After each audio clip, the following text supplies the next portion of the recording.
Welcome to the Widowed Mom Podcast, episode 218, Time Doesn't Heal Our Grief. Welcome to the Widowed Mom Podcast, the only podcast that offers a proven process to help you work through your grief, to grow, evolve, and create a future you can truly look forward to. Here's your host, Master Certified Life Coach, Grief Expert, Widow, and Mom, Krista St-Germain. Hey there, welcome to another episode of the podcast. As you listen to this, because I'm recording it a little bit in advance, tomorrow, from when this podcast episode releases, is the 7th year death anniversary of my late husband, Hugo. And I kind of wanted to just bring this up because I saw someone post in my private Facebook group the other day that they kind of wondered, when will it ever feel not so weird? Like, when will they get past the point where it feels like it happened yesterday, but it also feels like it happened eons ago? And I just want to say that I don't think we need to worry about that, because here I am at the 7-year mark and it still feels that way to me.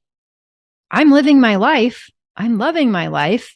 And also, I remember it like it was yesterday and it feels forever ago. It still just feels weird. And I think the human experience of the passing of time can just be like that. So if you're wondering that, it's not what this episode is about, but I just wanted to say that because it has been my experience and I just don't think it's something we need to worry about. We've got enough on our plate. We can just let that one go. So for what it's worth. Okay.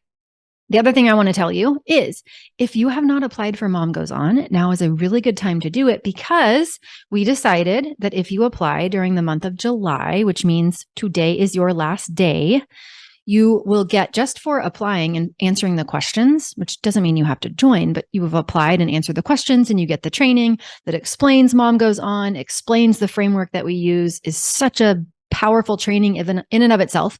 You will also get a downloadable copy of the Widowed Mom's Bill of Rights, which I love. We created it based on the podcast episode called the Widowed Mom's Bill of Rights, but I love it because it's a printed reminder that you can carry with you or refer to. And it's great for when you're kind of doubting yourself, when you're feeling misunderstood, when you're feeling lonely, when you're just feeling like other people in your world don't get it. That Bill of Rights is a powerful thing to point your brain to, and we'll give you a free copy of it just for applying for Mom Goes On. And then you'll get all the information about Mom Goes On too. So everybody wins. Okay. Let's talk about time not healing our grief. I feel like I've been talking about this a lot lately. And yet the other day I posted on Facebook and I said, what is some advice that you would give to an early widow? And so many people said, time heals. And I just wanted to scream a little bit because, it's not that simple. And I hate that advice because it has some unintended negative consequences. So in this episode, we're going to talk about why we say time heals, why I think we say it, the damage that phrase can do, and why I really want to encourage you to stop saying it. I also want to look at what healing is, because I think it's a word we just throw around, and I want to talk about what it actually is. And then I want to talk about the real role of time in grief. Okay? So, short story, edited version of this podcast episode. If we gave it a Reader's Digest, we would simply say, it's complicated. It's nuanced. It's so convenient to just say time heals. It feels so comforting to just imagine that all we have to do is wait for time to pass and we will feel better. And I get why we say it. I get that we don't want to feel bad and we're looking for ways to feel better. And so it feels good to think that all we have to do is just wait for time to pass. We have confidence that time will pass. If all that needs to happen is that time needs to pass and then we're going to feel better, don't we want to get behind that? Like, I get why we get behind that. I'm all for that. I understand it. And it's been used, this time heals all wounds. This has been used in self-help for decades. I tried to look it up on Google to find the original source of it. I couldn't, but basically Greek philosophy Like it's that old, right? Time heals all wounds. And yet we know that if all that needed to happen was for time to pass, then we would all make the exact amount of quote unquote progress. We'd all be in the same place simply because time had passed. And that is not the case. We can look around and see different people in different amounts of time since their loss, and they are in different places. So it can't be as simple as time just needs to heal. We just need time to heal. It's just not that simple. But we understand it feels good to say it. It's got a nice long history. There's some quotes about it if you go to the interwebs, but it's just not that accurate. And I would propose that it can honestly do a little bit of damage. Now, not always. Again, it's nuanced, it's complicated. But when we believe time heals, what we end up doing in grief often is white knuckling the whole experience, right? Is just resisting it. We try to get away from all of the feelings because we're just trying to bide time.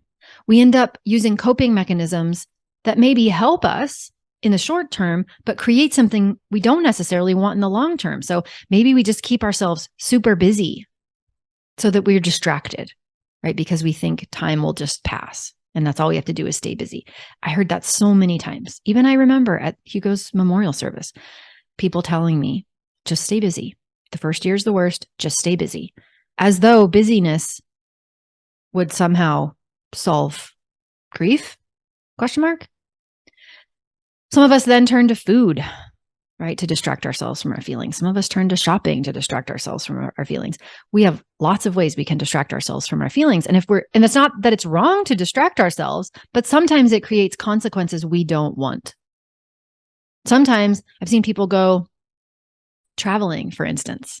This has actually happened a number of times with clients where they go traveling, but then they're afraid to stop because they know that one of the things traveling helped them avoid was thinking about their loss, right? Being in the environment where the person no longer is. And then they actually feel really uncomfortable with the idea of slowing down enough to see whatever is left for them that they had been able to successfully avoid with traveling. Again, it's not wrong. It just can create consequences that maybe we don't want.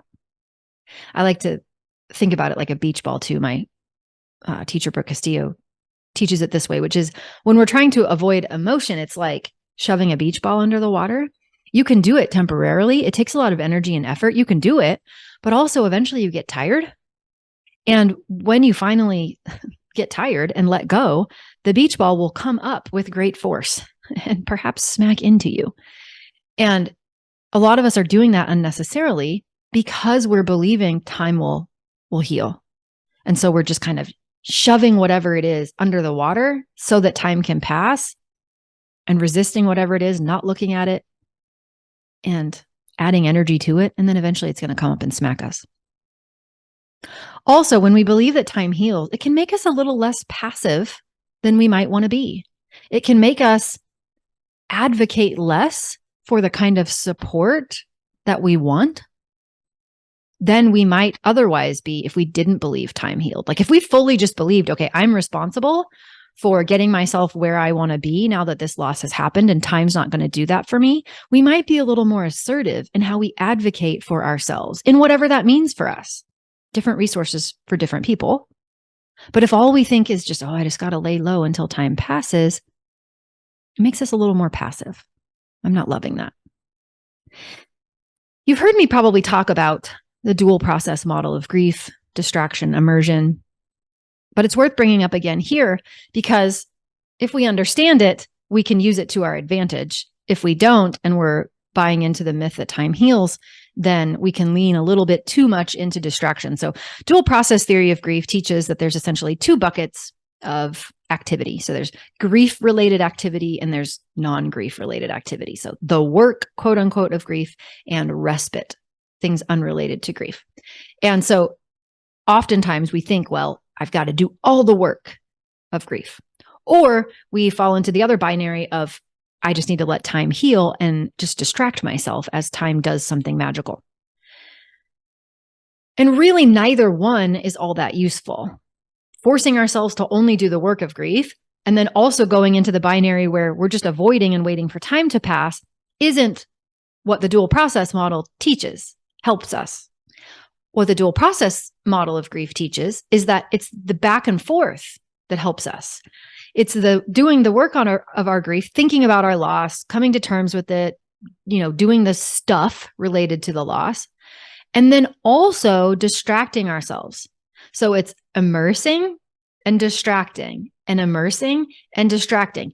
Netflix binges are distracting. Getting outside, gardening, doing things unrelated to your loss, hobbies, anything unrelated, living life, right?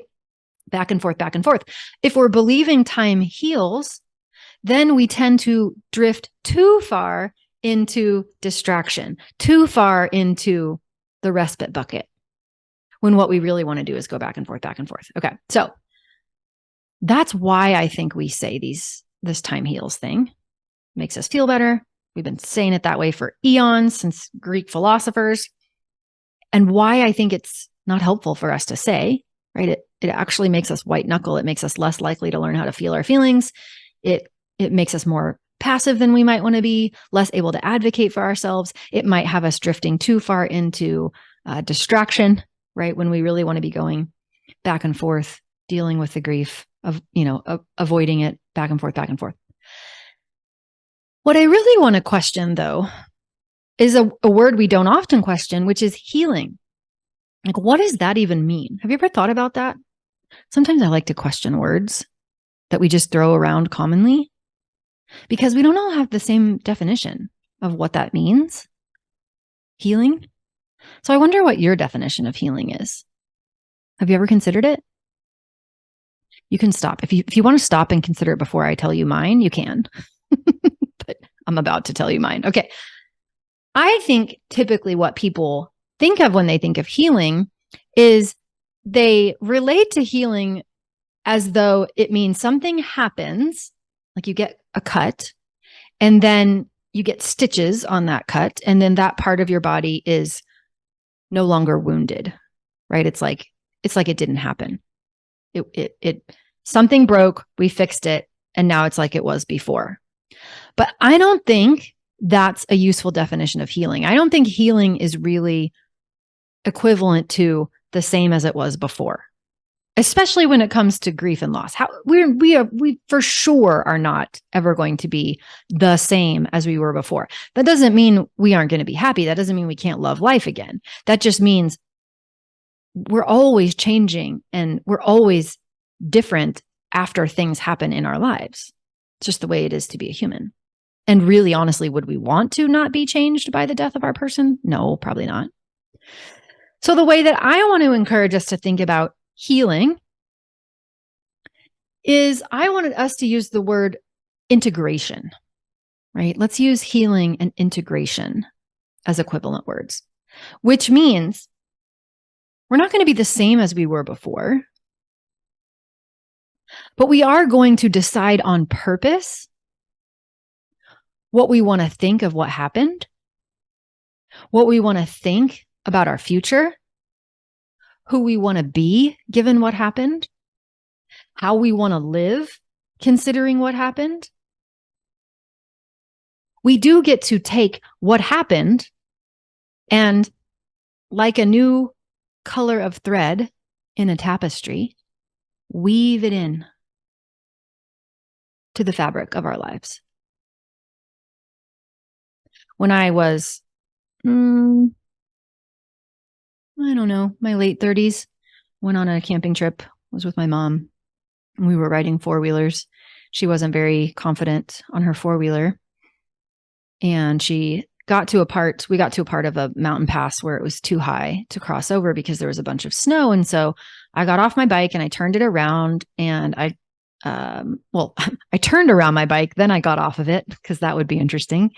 And then I was going to help my mom turn her bike around because it was kind of a narrow place in the road. And as I was trying to help her turn her bike around, she got confused and she thought she was in reverse, but she was actually in drive. And she pushed down on the throttle and it literally took her bike over, like a cliff would be an exaggeration, but a very steep drop off that was completely full of jagged rocks. So I grabbed onto the back of the luggage rack on the back of her four-wheeler and like told her to jump off. And I'm like trying to hold on to this bike, and she jumps off. And then, of course, when she jumped off, the weight changed and her, I don't know what happened, but basically the four-wheeler lurched forward and it pulled me with it. And then I went tumbling down this hill and I broke my ring finger, the knuckle on my ring finger on my left hand, and I gashed my knee. And of course, we're up in the mountains. Anyway, long story. When I look at those scars, yes, they are healed, but also they are still there, right? I still can't bend that knuckle all the way, even with a lot of therapy. I still see the scar on my knee. That happened. That experience happened, right? And there was emotionally challenging aspects to it too that I had to go back and process, right? It's no longer bleeding or broken. But the scars are there. And also, I have chosen what I want to think about that experience and what I want to make that experience mean, right? There for a while, I was a little mad at my mom. My dad was really mad at my mom. But I have done the work on that so that those scars don't define me, right? That experience it doesn't have any power over me. And I get to choose and have chosen the story that I tell myself about it. That to me is integration. That to me is what we do in grief, which is the loss happens. And then we decide who we want to be after the loss happens. We decide what we want to take that information and make it mean in our lives. We decide how to integrate this life experience into the broader life that we are cultivating and creating for ourselves. Are we going to live more aligned with certain values? Are we going to make changes? What do we want for ourselves? What's our new way of being in the world, right? That's what we do. That's integration. Okay. Now I want to talk about very quickly the real role of time in grief. Mary Frances O'Connor, I interviewed her on the podcast. She wrote The Grieving Brain. We did a podcast episode about it. I can't remember the title or the number about it, but you can go find it if you want. And to put a long story short, essentially what's happening as time passes is that our brain is learning and updating. Our brain has encoded the we-ness of our situation, right? The we-ness of our identity. It has gathered enough data that for attachment purposes, it knows where our person is at all times. I mean, basically, right? Like you have an idea of where they are, when you're going to see them next. You know that, right? If they left, every time they left your house and you didn't know if you're going to see them again, you'd be an anxious mess. So the brain believes it knows when they are coming home, when we will see them. That bond is supported. But then they die. And our brain has to relearn the new data and get enough exposures to that data so that we understand they actually aren't coming back. And that feels weird to us, to intellectually know that they aren't coming back, but yet a part of our brain keeps looking for them. Part of our brain keeps yearning for them. The part of our brain that has attached to them and prioritizes them creates this yearning feeling for us so that we will go and find them. And we need time to pass for that to happen, for our brain to learn. So in that way, if the brain is learning and time is passing, there is value as time is passing because the brain is learning. And hopefully, in addition to what the brain is doing with learning and updating so that it's making accurate predictions in the future, we're also learning ways to support ourselves. We're learning new skills and new ways of being, right? We're learning how to allow feelings to flow through and surf the waves of grief. We're learning how powerful the stories are that we tell ourselves. We're challenging the stories that we tell ourselves that aren't serving us, which is exactly what all these things are what I do in Mom Goes On, right? We're learning to think about ourselves and our lives and our loss and the present and the past and the future powerfully on purpose. We're choosing the way that we see ourselves and the way that we see the world.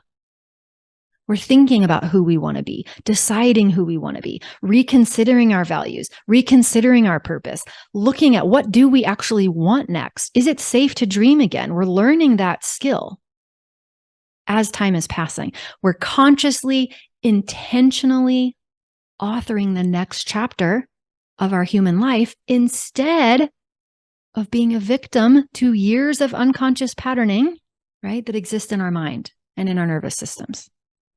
All that can happen as time passes if we are doing it for ourselves. It doesn't happen automatically. We have to do it. We can't rely on time to pass. So it makes sense why we say that all that needs to happen is time passes. Makes us feel better. It would be great if it did. It's old. We see that it's not so helpful all the time. And what we want to know is that really, yes, we do need time to pass so that our brain can relearn, but also what we do with our time really matters. So to say it succinctly, it's nuanced. It's complicated. To say that time heals is to oversimplify grief in a way that doesn't help. It is inaccurate. Grief isn't simple. It's actually quite messy. And more than time passing needs to happen for us to decide what we want to do and who we want to be. Okay? Okay, so let's stop saying time heals, please. Let's stop saying that. All right, that's what I have for you this week. I love you. You've got this. Take care, and I'll see you next week. Bye-bye.